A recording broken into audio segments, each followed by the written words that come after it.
Hi, everyone. Thank you so much for joining us. My name is Tara Andringa, and I'm the Executive Director of PAVE. This is our 84th weekly panel discussion, and we're really excited for this important conversation today. We all see that many people are not well served by our current transportation system, and we at PAVE believe that new technologies could offer the potential to create a better system, one that increases equity and safety and mobility and accessibility and more. We have this opportunity, but we won't reach that potential automatically. We need to be thoughtful about the new system we put in place. And what we need to avoid is creating a new system only to realize that the legacy problems with the old system persist. So we wanted to convene a conversation about Black Americans' experience with the transportation system. We want to look at legacy issues that are ingrained in our current system and think about what we can do better to create a system that serves the needs of more people more effectively. So we have brought together a panel of AV experts to discuss these issues. And because this is such an important and complex issue, we knew that 30 minutes would be inadequate. So we divided our panel into two parts. The first part we'll watch live today, and stay tuned for scheduling the second 30 minutes of this important conversation. And with that, I want to turn it over to our incredible panelists. I'd like to introduce Mr. Henry Greenidge, who is the Executive Vice President of Tusk Strategies, who will be the conversation leader today. Henry, I'll turn it over to you. Thanks so much, Tara. Good afternoon, everyone. It is my pleasure to be here with you today to help facilitate this important conversation about what autonomous vehicles could mean for Black Americans. So today we're going to have a great time. I do want to warn you, this is an equity conversation, and this is meant to be one in which we can learn from each other. We're really fortunate to be joined by two leaders today in the transportation industry who have focused on emerging mobility, including electric vehicles and autonomous vehicles. First, we have Dr. Nadia Anderson, who serves as Director of Federal Affairs at INRIX. And we also have Dr. Shelley Francis, who's the co-founder of EV Hybrid Noir. In the interest of time, I'm not going to go through their very extensive and impressive credentials, but I would be remiss if I did not add that when it comes to equity-focused work in transportation, much of our current understanding has been advanced by the contributions of Black women in particular. And so we're really fortunate to have two of those leaders here today who have worked at the highest levels with some of the top companies. And I encourage the audience to continue sending in questions and to follow up with them later. So I want to jump right in. The first question I'm going to pose to you, Dr. Francis, and would love for you to help us set the stage here from a historical perspective. Can you talk a little bit about the Black American experience and what that has meant in our transportation system today, how racial disparities have come into play and how they've informed certain perspectives? Sure, absolutely. So this is exciting. I'm glad to be here with you both. And thank you to PAVE for having us have this conversation. So one of the critical pieces to really frame this work is really thinking about how mobility policies, transportation has benefited different communities. And so in the work that we do at EV Noir and EV Hybrid Noir for that matter, we can't talk about the intersection of mobility and transportation without talking about how that history is really steeped with systemic disparities and inequities that we still see play out today in regards to where highways are placed, transportation corridors, where all the heavy industry pollution goes, and who has access to safe, affordable, and reliable mobility options.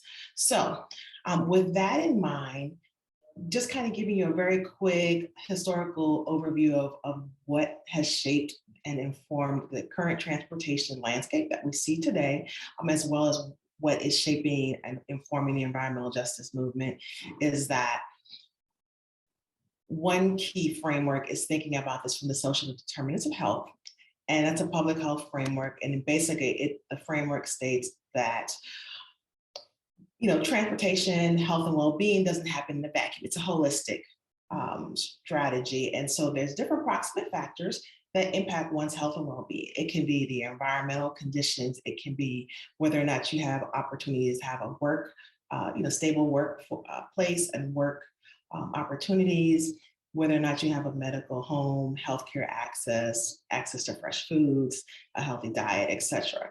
And so transportation and mobility is one piece of that puzzle, and so is the environmental health aspects. And so that's the lens that we view the work in this space in. And so thinking about the you can't address transportation mobility by itself. You kind of have to address the ecosystem. So just keep that in mind as you're thinking about this conversation. So in terms of thinking about the historical impacts, we start with Plessy versus Ferguson in 1896, which was the mandate by the Supreme Court that says transportation, buildings, facilities need to be separate but equal. And that was the key word. But what we saw and knew happened was that the access to mobility, the buildings, infrastructure, schools, they were anything but equal. They were definitely separate though. And so, coming out of, the emancipation of slaves, 1865, where Black people were 3/5 of a person, then you're going into Plessy versus Ferguson, where, you're kind of a person, but you're going to have separate, we don't want to have any interactions or dealing with you. You stay over here, we stay over there. Then you move into the turn of the century, 1900. So the Supreme Court ruling that struck down segregationist zoning laws was in 1917. And so that meant, okay, now there's going to be more integration. But many communities, particularly those in the southern states, figured out new ways to isolate minority populations. And so that may have played out in like zoning laws that created Negro districts, which was the term that they identified for Black and African-American people at that time.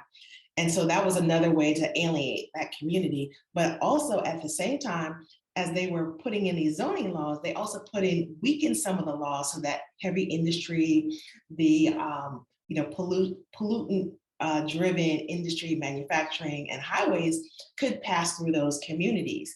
Then the highways now came at a little later time in our historical trajectory. So quickly, because I want us to make sure we get to other pieces of this conversation. Then you had the National Housing Act, which really facilitated redlining. And redlining was the process where African-American, Jewish communities, and others couldn't get loans simply because of how they identified and how they presented. And this was facilitated by the National Housing Act of 1934, as well as the Federal Housing Administration. Still seeing some of the impact of that today. Then moving forward in time, another 20 years, you have the Federal Highway Act. That act was the idea of like connecting America so that people could drive from one coast to the next coast. Okay, great. But what happened is that all communities really didn't benefit from the expansion of the highways and infrastructure like I guess the law was intended so. So the highways were built to connect the suburbs to the urban areas. And part of this is like there was white flight in the urban core during like the 20s, 30s, 40s. So as white individuals, members moved out to the suburbs, they needed access to get back into the cities because that's where their place of employment was. So this highways infrastructure bill and this law helped build out the systems. However, what also happened was that many of these highway systems, regardless of whether you're talking about Syracuse, New York, New Orleans, or Atlanta, Georgia, these highways came through Black and Brown communities, oftentimes intentionally to divide the communities and really decimate communities that were otherwise thriving because now, again, they were segregated. So they had to figure out how to do everything within the confines of their community. And when you put a highway or infrastructure through those communities, you're removing, basically erasing businesses, families, communities, churches, and all of those places that communities need to function. And so that's why it's really critically important to think about mobility and transportation, but also to consider how the historical impacts are fueling and facilitating these conversations. And it's also feeding into why many communities are hesitant to engage, they're hesitant to trust because of these past experiences that they've had. So these are definitely things that we need to consider as we're thinking about new mobility, as well as we're thinking about who needs to be at the table. It needs to be people who are reflective of all diverse communities and all backgrounds so that we can really be cognizant of how different transportation and mobility aspects impact usage and impact availability. So I'll stop there so we could go into, another line of discussion. Thank you, Shelley. I mean, I think that was a great condensed version of some of the richness of the history and why AV technology can be so important. Nadia, I want to go to you. And what I'd like to do is, number one, see if you have any comments to what Dr. Francis mentioned, but also bring us up to speed in terms of the Biden administration. Now, they recently released an equity action plan. I can tell you, I was in the Obama administration, and we rarely use that term equity. I want to be careful and give a lot of credit to Secretary Fox, who I think had a great program with his Ladders of Opportunity initiative, which was an equity-focused program, but we didn't use the term equity. The Biden administration has taken up the mantle of transportation equity. They have decided to be intentional. Would love to get your take on where we are currently with the administration and what that could mean for autonomous vehicle technology moving forward. No, absolutely. So I want to double click on something that Dr. Francis said and highlight the fact that policy, both capital and lowercase p, have played to getting us to where we are today. I also want to call out that a lot of the things that Dr. Francis mentioned and that we're currently seeing today were either systemically or strategically put in place. So not everything had the malicious intent, but there was intent by design as to why things went the way that they did and currently continue to go. And when I say currently continue to go, as late as 2021, it was reported that in South Carolina, there was a highway being planned through a neighborhood, and that neighborhood identified 94% as being either Black or brown. And it's not necessarily to say that the people were doing that in order to be racist or to perpetuate a racist policy. However, it's the course of operating. So you identify an area, you figure out where the highway needs to go, and there's a list of priorities that you consider before you decide to make that move. I'm not sure if the project went through. I know it received a lot of press, but these things are still happening today. So it's not all legacy issues and challenges that we face. To talk about where we are today, I personally am heartened to see the word equity being used across the Biden administration. All of the agencies put out their equity action plans. DOT is continuing to build on Secretary Fox's work, as you mentioned, but also using the language in a very intentional way, and also start thinking about how they evaluate and assess programs. Overall, I will say that the program is a step in the right direction, and to echo some of the others who I will defer to on the space, saying that there are some gaps that are inside of the program. However, it is the first time as a nation we are starting to have a conversation. We're starting to think about what it means to look at things through a lens of equity, and also figuring out what programs and policies need to put in place. I am extremely hopeful that the agencies will continue to press on that mantle. And I also am extremely hopeful that the agencies will continue to support the folks at the state, local, municipal, tribal government levels that want to figure out how to actually work on equity in a real way. Anybody who's worked in the federal sector and policy or in government knows that when it comes to program and allocating resources, there's always that evaluation and measurement component.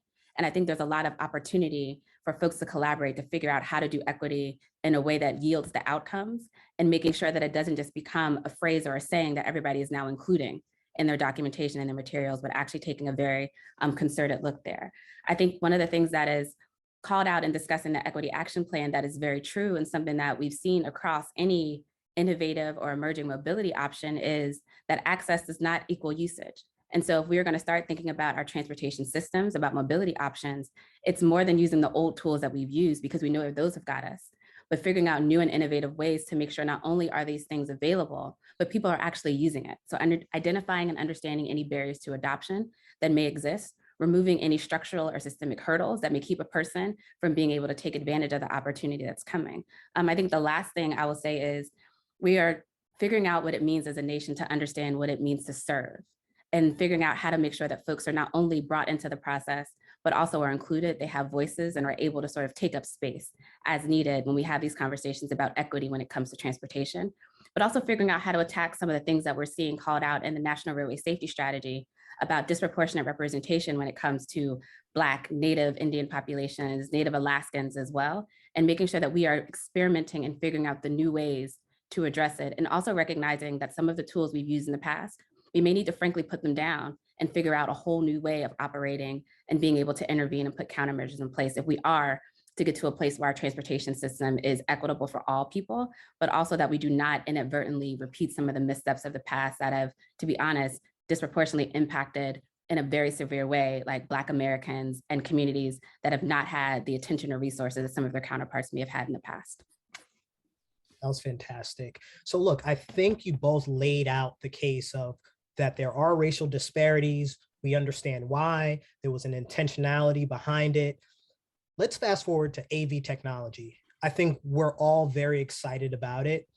what can the public sector do? What can tech companies do to better engage with Black communities, to really ensure that this technology can be enjoyed by everyone without making some of the mistakes that we made in the past? And I'm just going to open that up. Who wants to tackle that first? What should the public sector do, and what should tech companies do? I would say I'm happy to go first. So I would say one thing that they can do is stop patting yourself on the back because you hired one or two Black or brown people. So maybe you have an African American this and Hispanic that, and they're on your team. You're like, yay, we got diversity, and now there's equity. So that's not really what it's all about.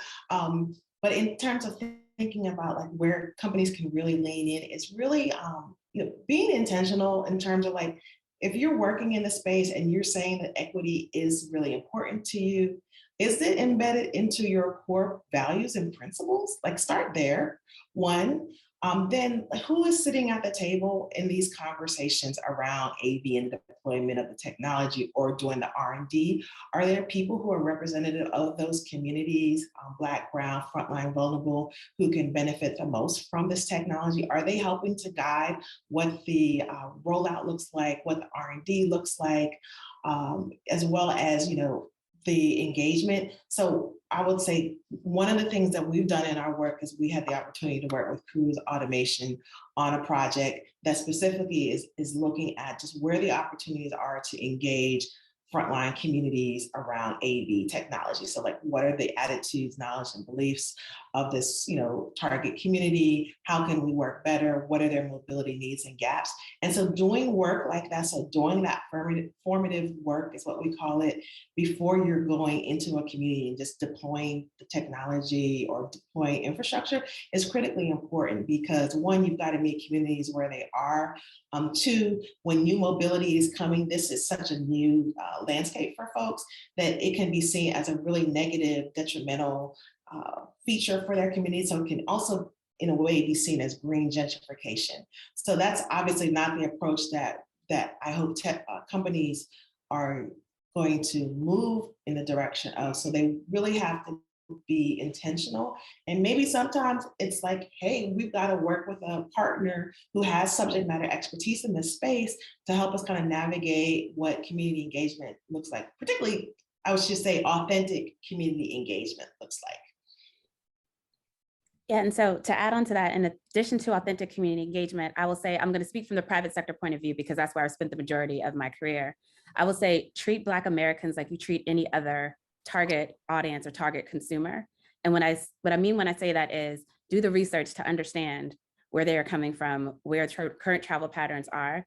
Also make sure that you are engaging in a way that is principled and substantive. So again, don't believe that because you've hired one Black person that you know what the Black community needs, because that varies based on where you are and who you're looking to work with, but making sure that you're putting systems and processes in place that allow you to do so in a manner that gives you a comprehensive picture, one that is you're going to yield the data that's going to be good for informing how you decide to operate and engage, and then continue to do ongoing research, meaning you're engaging, you're looking at the language that you're using, you're looking at how you're considering deploying your project. And these are all things that these organizations do when they target any other consumer group. I'm saying apply that same rigor and methodology to the Black population when you're looking to engage.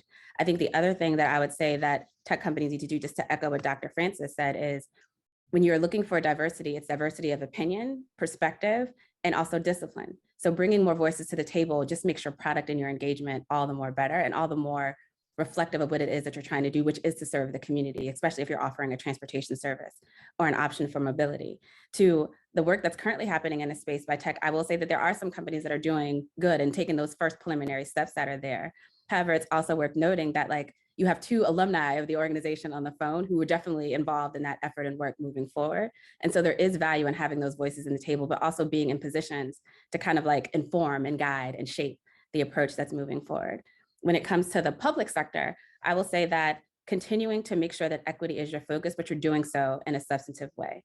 If you're evaluating programs, if you're evaluating grant applications for all the support and funding that's coming from the bipartisan infrastructure law, make sure that equity is more than window dressing. Make sure that the companies and the entities working are actually taking the steps to do work that will yield different outcomes. And just like you evaluate any other program when it comes to performance metrics, figure out a way of getting those same metrics in place. And as mentioned before, it may mean taking a more qualitative approach than some of the numbers that we're used to seeing when it comes to program and policy evaluation, but also making sure that you're able to understand what's happening at a very granular level, and then being flexible and open enough to make those tweaks in order to yield the desired outcome that you are looking to see, especially if you're looking to focus on equity proper. Hey, Henry, can I also lean into something that Dr. Nadia just shared? So in talking about metrics, because that's really, really important, that helps you measure success, that helps you see if you're doing what you said you were going to do when it links back to your goals and objectives. I think, so two things. So one is that public and private partners need to understand what equity is. I think there's always some confusion. So if you think about a classroom setting, equality would mean that all the students got pens, pencils, paper, and a desk to sit in. And then if you're thinking about it from like an equity lens, it means that you're going to provide the students with the best outcome possible. And so you're going to give them what they need. So one student might need some more pencils. One student may need a chair that they can stand up in, that it elevates them, or another student may need a computer. So you're providing people with the tools that they need to be successful, have access. That's basically the framework for equity. But at the same time, as you're thinking about equity, you're trying to measure whether or not your approach is meeting the goal and objectives. You cannot water down your metrics and think like, we're not going to look at race or ethnicity because that's too controversial. Well, how do you plan to address equity if you're not going to look at race and ethnicity? Like, we just told everybody, and I'm sure both of us say this in presentations all the time, you've got to look, this whole paradigm is driven by disparity. In order to solve disparity, you have to be able to stratify your data. You stratify your data by race, because we know that's part of what's driving the disparities. It's aligning along those parameters. So you have to use the right metrics to measure success and measure progress, or else you're doing the work and the communities a huge disservice. So in the interest of time, I want to go to a couple questions that we got from the audience. I am going to read them verbatim. The first one has to do with public engagement. And what I would say is that, as we know, public acceptance is huge for the industry, for anyone who's going to be successful moving forward. So keep that in mind. But the question is, how do you convince Black Americans to adopt a technology that a significant majority of them have very little idea about? And what is your answer to those who believe continuing the emphasis on cars is not the way to promote a better transportation system? I think those are two questions in there that raise very good points. So the first one, how do you get Black Americans to adopt a technology that a significant majority of them have very little idea about? Do either of you have thoughts on that? Because I know I do. Go ahead. I have a quick thought, and I'm going to call out the language used. So I would say, and reframe that question a little bit. Rather than convincing Black Americans to adopt, I think it's more, how do you make sure that that technology is serving a need of Black Americans, as opposed to thinking that we've found the solution that we know works for your community, and here it is, as opposed to let us figure out how to solve the problem you're facing and then highlight how this is something that you can use. I think when you start to look at it from that way, you begin to get to answers to that question. You are filling a gap, and that's how you make somebody use something, or you provide them with the option and you entice them by making sure that it serves a purpose within their life and how they're operating. So I think we need to reframe that question a little bit and focus on the needs of the community that you're looking to serve. And with that mind and attitude, you're going to yield a different outcome. Oh, I love the way you shared that.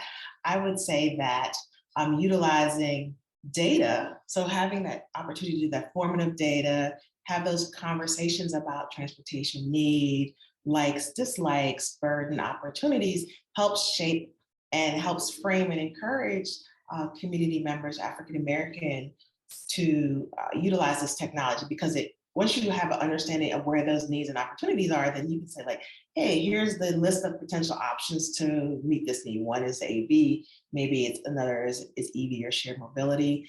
Also demystifying the technology, because based on the work that we did on the cruise study, there's not a good understanding of both EVs and AV technology and what the benefits are. And then also I would say another thing to do is to normalize this technology. So, show people utilizing it every day to run errands, to go to the doctor, show Black and brown people, show African American people utilizing the technology and talking about what that experience has been. And then on your second question, what was the second part of the question, Henry? Dr. Francis, I actually want to double click on what you just said. How do Okay. companies do just that? I think you're exactly right. And I think a lot of companies, for what it's worth, understand that. But where I do think there's a lack of understanding is how to actually deploy some of those strategies or tactics that you just mentioned.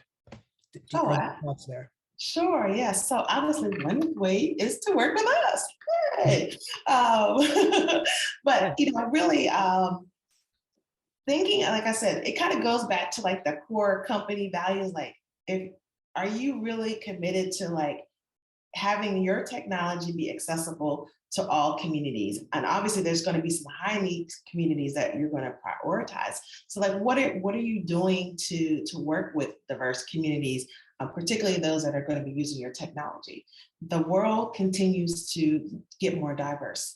By 2044, half the United States is going to be people of color. So if your organization does not have a vertical marketing strategy as well as a hiring strategy, you're going to be probably out of business. So you really need to think about like really embedding this as part of your work culture, as part of your work goals, and other ways to work with folks in this space is to engage with thought leaders, engage with organizations, with technical experts that have been doing this type of work, that have a track record of engaging with African American communities. African American communities are diverse. We're not all the same. We don't all eat the same things. There's a lot of diversity of culture, but at the same time, we have obviously different needs around mobility. So there is really a great opportunity to engage with communities and really make sure that the products that are rolled out really are beneficial and utilized. Because at the end of the day, I think the companies want to provide this service and they want it to be used. And so you've got to kind of think about your strategy very differently and definitely, messenger matters. So having somebody who can bear that message, having the message that this technology is going to be beneficial to your community based on what you shared with us, that where your transportation needs were, then this is something that we can work on collaboratively. Yeah, can I jump in and add something to what Dr. Francis just said? In addition to working with the experts who are steeped in the discipline and know best practices and methodologies for putting those structures in place, I think that point about hiring talent also should be called out. So making sure that you are hiring, promoting, and retaining the talent that you have in your four walls, and that you're being intentional when it comes to diversity, because you need folks at all levels and at all functions. A lot of efforts today are focused on STEM, which is extremely and hugely important, but unfortunately, sometimes we often overlook the marketing, the comms, the government affairs, the public affairs, who will be external facing, who have ownership over message, and who will help shape how the community how the organization or company shows up in the communities they're looking to serve.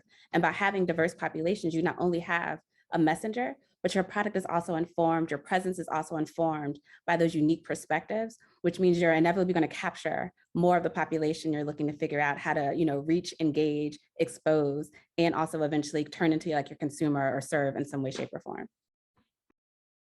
Fantastic. We've got time for one more question. I'm going to, and there's so much to this topic. Again, we are going to have a part 2. But how can we best introduce and prepare current and upcoming generations to play active roles in the AV workforce? I think this issue is not talked about enough. Impacts to labor and what we can do, particularly in the Black community. Wondering if either of you have thoughts on that.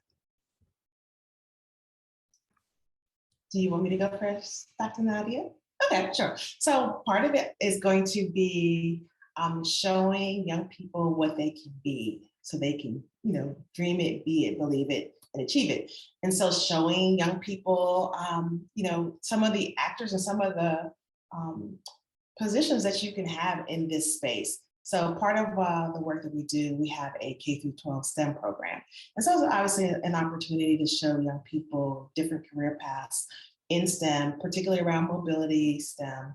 And so if they can see people that are working in a space and are successful working at all different levels, all different career trajectories, then that's an opportunity and that will stay in their mind in terms of like, hey, this may be a career path that I want to explore. Exposing them to opportunities like with internships, co-ops. We don't just need engineers, we need everyone from, and it's not just college students, they're going to be, I've seen upwards of 25 million jobs over the next 15 years as we transition to electrified multimodal vehicles, right?